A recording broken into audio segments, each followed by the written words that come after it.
আমি যখন ক্লাস 9-এ পড়ি, একটা ছেলে আমাকে প্রপোজ করে। ছেলেটা আমার ক্লাসে ছোট ছিল, তবুও আমাকে প্রপোজ করে। আমি রাজি হইনি। কিছুদিন যাওয়ার পরে আমি কোন একটা কারণে রাজি হয়ে গিয়েছিলাম। ছেলেটা আমাকে নিয়ে অনেক সিরিয়াস ছিল, বাট আমি তেমন সিরিয়াস ছিলাম না, ইগনোর করতাম, ভালোভাবে কথা বলতাম না।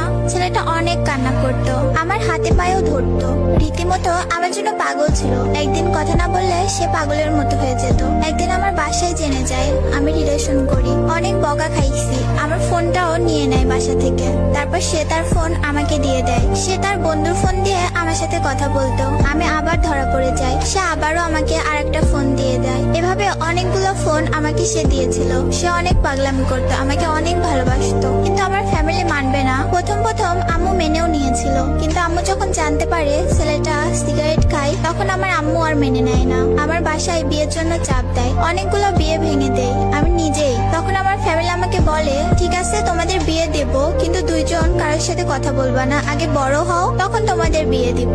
আমরা দুইজনই আব্বু আম্মুদের কথা মেনে নিলাম। তাকে ঢাকা পাঠানো হলো পড়াশোনার জন্য। আমার ফ্যামিলি এদিকে প্ল্যান করে আমাকে অন্য একটা ছেলের বাসায় নিয়ে যায়। আমি বুঝতে পারতাম আমাকে বিয়ের জন্য নিয়ে আসছে। এখানে আমি পাগলের মতো হয়ে যাই, তাদের হাতে পায়ে ধরে কান্নাও করি। তাতেও কোনো লাভ হয় নাই, তারা মানে নাই। আমি আমার আব্বুর পায়ে ধরেও কান্না করে বললাম, শেষবারের জন্য ওর সাথে একটু কথা বলতে দাও, তোমরা যা বলবা তাই করব। তারপর আমার আব্বু আমাকে বলল, কথা বলতে দিব, কিন্তু তুমি ওকে বলবা না যে তোমার আজকে বিয়ে। আমিও রাজি হয়ে যাই। ওকে কল দেওয়ার সাথে সাথে ও যখনই হ্যালো বলছে, তখনই আমি চিৎকার মেরে কান্না করে দিই আর বলি আমাকে বিয়ে দিয়ে দিচ্ছে। ও তো তখন পাগল হয়ে গেছে। রাত বাজে 2টা, কোনো গাড়ি নাই, কেমনে আসবে? ওই পাগলের মতো খালি পায়ে দৌড়ায় দৌড়ায় বাস স্ট্যান্ডে গেছে, কোনো গাড়ি নাই, রাস্তার মধ্যে শুয়ে পড়ে কান্না করছে। আর এখানে আমার কাছ থেকে আমার ফোন নিয়ে নিছে।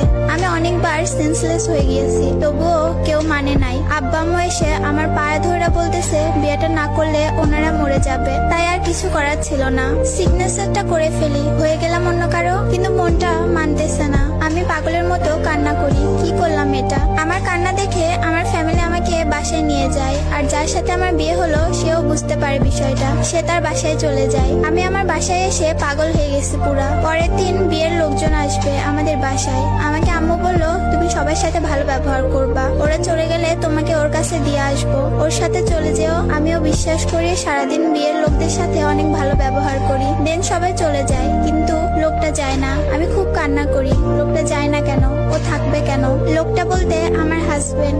আমি কান্না করতে করতে আম্মুকে গিয়ে বলি, আম্মু তোমরা তো আমাকে বলেছিলে সবাই চলে গেলে তুমি আমাকে যেতে দিবে, তাহলে ওই লোকটা যায় না কেন?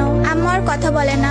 একটু পর দেখি বাসায় কেউ নাই, আমি একা। ওই লোকটা আমাকে একটা রুমে নিয়ে গিয়ে অনেক বোঝায় তাকে মেনে নিতে, ফার্স্ট ভুলে যেতে। আমি কোনোভাবেই তার কথা শুনতেছিলাম না। দেন উনি আমাকে গায়ে হাত তুলে আমাকে অনেক মারে, কিন্তু তাতেও লাভ হয় না। আমি কোনো মতেই রাজি হই না। লোকটা আমার সাথে ফিজিক্যাল রিলেশন করার ট্রাই করে, অনেক চেষ্টা করে, কিন্তু আল্লাহ বাঁচাইছে, পারে নাই সে। আমি নিঃশ্বাস বন্ধ হয়ে যাওয়ার মতো কান্না করেছি ওনার কাছে। দেন আমার মাথায় একটা প্ল্যান আসে। আমি ওনাকে বলি আমার